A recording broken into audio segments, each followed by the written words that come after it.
du pinceau. Ça m'inspire le cerveau.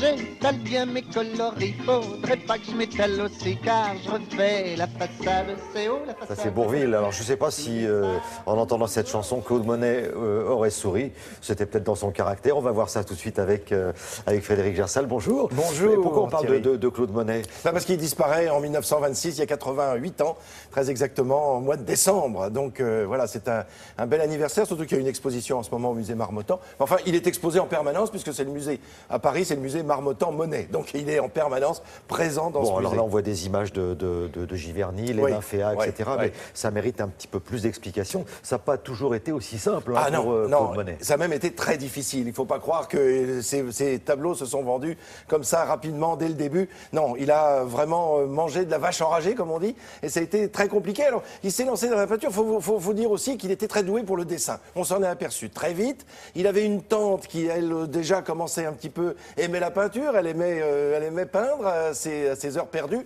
Donc, elle va le pousser dans cette direction. Et puis, il va commencer à vendre quelques caricatures. Et il les vend du côté du Havre. Et il les vend par l'intermédiaire d'un marchand de couleurs, d'un marchand de matériel pour les peintres. Donc voilà, mais qu'est-ce qu'il vend d'autre? Il vend des œuvres d'un certain Eugène Boudin. Et alors là, évidemment, ça va bouleverser la chose puisque les deux hommes vont se rencontrer et Boudin va lui dire « Mais attends, il faut que tu continues dans cette voie, la caricature, ça ne suffit pas, il faut que tu te lances dans la peinture, profite de l'extérieur. Maintenant, on peut sortir de nos ateliers. Jusque-là, on ne pouvait pas parce que les peintres fabriquaient eux-mêmes leurs couleurs.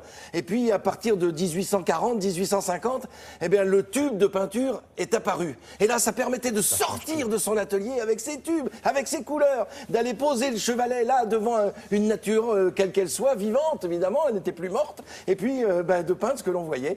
Et c'est ce qu'il fait d'abord de sa fenêtre au Havre. Et puis, écoutez, je vous propose de regarder des images, surtout qu'on a des images exceptionnelles où on voit Claude Monet en train de peindre.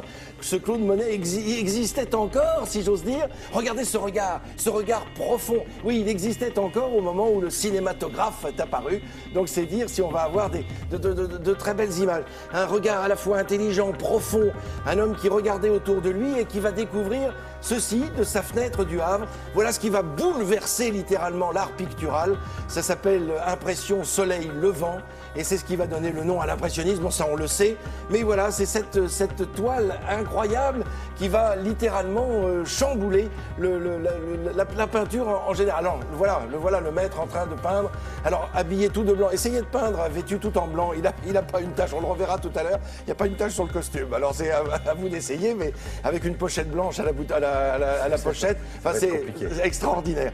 Donc il peint de très grands motifs. Petit à petit, il se met à peindre de très grandes toiles. Et d'ailleurs, son ami Georges Clémenceau, qui était vraiment un grand pote, lui dit « Mais pourquoi est-ce que tu ne te construis pas là, à Giverny, un atelier digne de ce nom ?» Et il va créer un atelier énorme où il va pouvoir installer ces toiles énormes qui vont... Parce que vous savez qu'il se passionne pour des séries.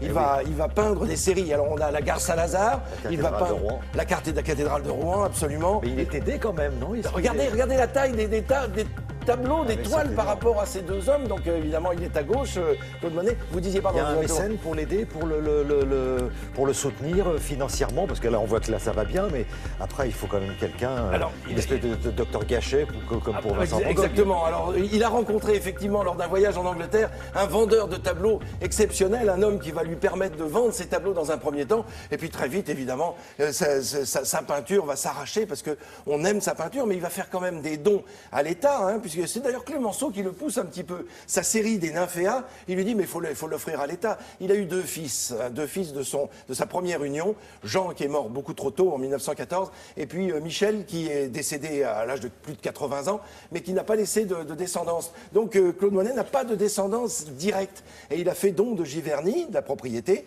et puis il a fait don de ses tableaux qui sont exposés en permanence, que l'on peut voir à l'orangerie des Tuileries. Il faut y aller parce que ce sont des toiles absolument gigantesques. Alors ça fait partie de ces séries. Vous en parliez très, très justement de cette cathédrale de Rouen. Puis il y a eu les Meules. Et puis les nymphéas, évidemment, on vient de le revoir en train de peindre. Et son fameux pont japonais qu'il a lui-même construit. Il a dit, tout mon argent passe dans mon jardin. J'adore ça. Donc voilà, c'est un homme proche de la nature. Et précisons pour conclure qu'il a terminé relativement confortable par rapport à d'autres artistes. Mais ça a mis beaucoup de temps, hein, parce que sa deuxième union avec Alice, que l'on a vue là avec ses pigeons du côté dans les images qui sont diffusées autour de nous, voilà, c'était compliqué, hein, compliqué d'élever toute cette petite famille et de pouvoir l'amener où il fallait. Vous reviendrez un peu plus tard, parce que ces images de là voilà, Claude Alice, Monet, regardez, c'est Claude Monet et Alice, sa deuxième épouse, en voyage, ils sont partis en automobile, en voyage à Venise en 1908. Allez.